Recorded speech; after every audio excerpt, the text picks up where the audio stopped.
I'm Ian. Those of you who don't know Jenny's dad, my duty and pleasure to welcome you all to the lovely Sulak House on the Bonnie Banks and the property.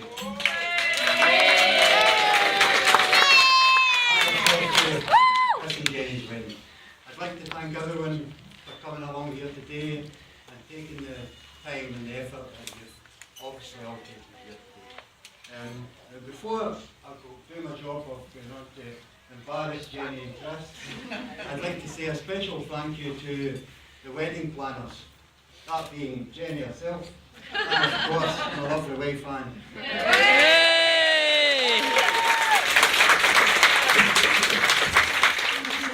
I know it's been a stressful, anxious few weeks, but we're almost there, so good job girls and thank you very much.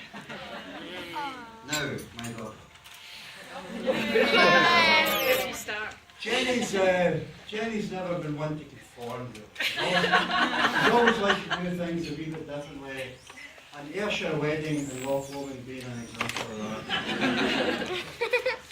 Even at primary school, Jenny was always up to something.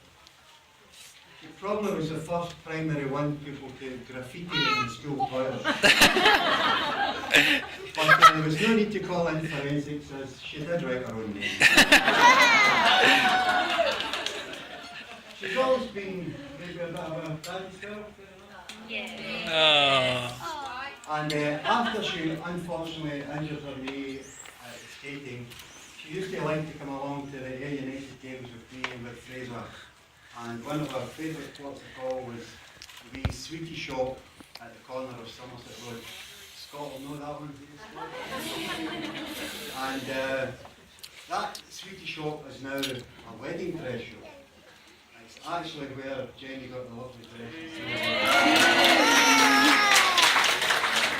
I have to tell you that it did cost a little bit more than the bag of surfloin pineapple chunks that she used to get. Which reminds me. Hey, Jenny. Just a wee reminder of what you're talking about.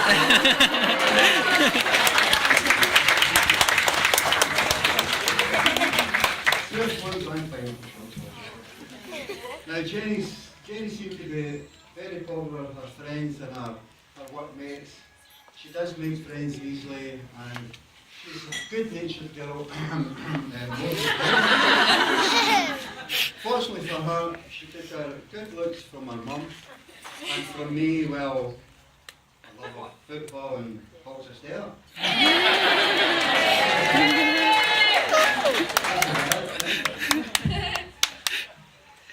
As you can probably tell, I've not done a great deal of public speaking. The little bit I did do though was when I used to present the prizes at the annual Carlspar Boys Club presentation nights. And I think you'll all agree that it's actually Chris who's picking up the top prize here.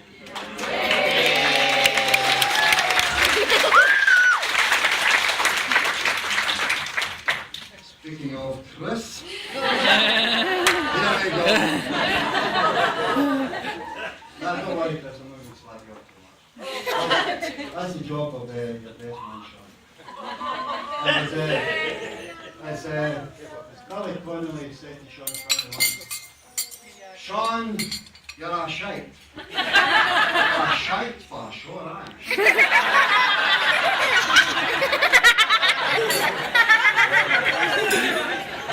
But my first job is to officially welcome Chris to the Hogan family.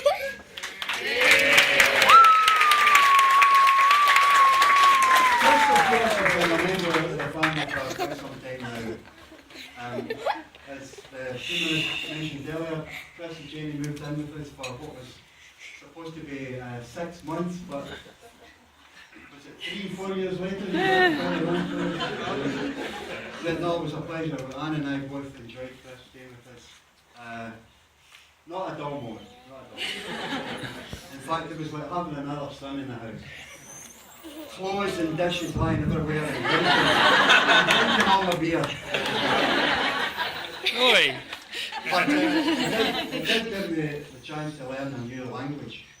The Nourish, I think.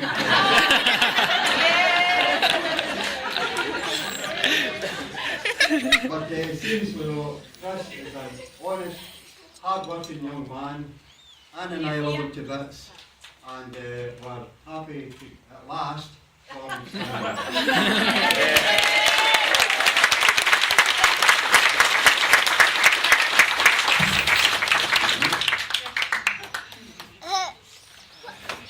Now, I'm curious to see what the first dance is going to be, to see if Jenny and Chris actually have an hour tune. As some of you might know, in about 5 weeks' time, Anne and I will have been married for 40 years. And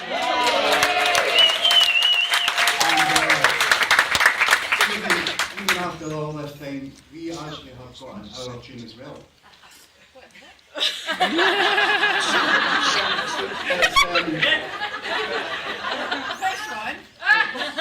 It's the U2 classic. I still haven't found what I'm looking for.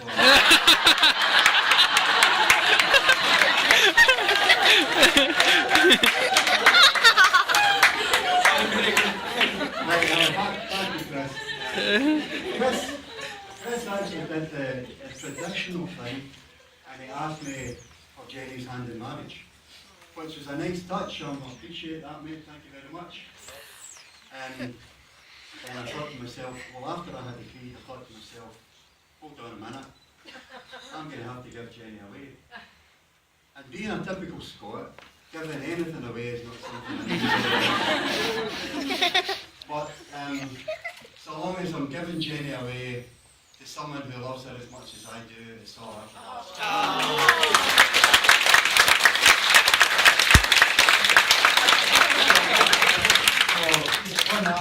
On that moment, can I just ask you all now to raise your glasses and a toast to the new Mr. and Mrs. Poole, to Chris and Jenny. Thank you. I'm done now.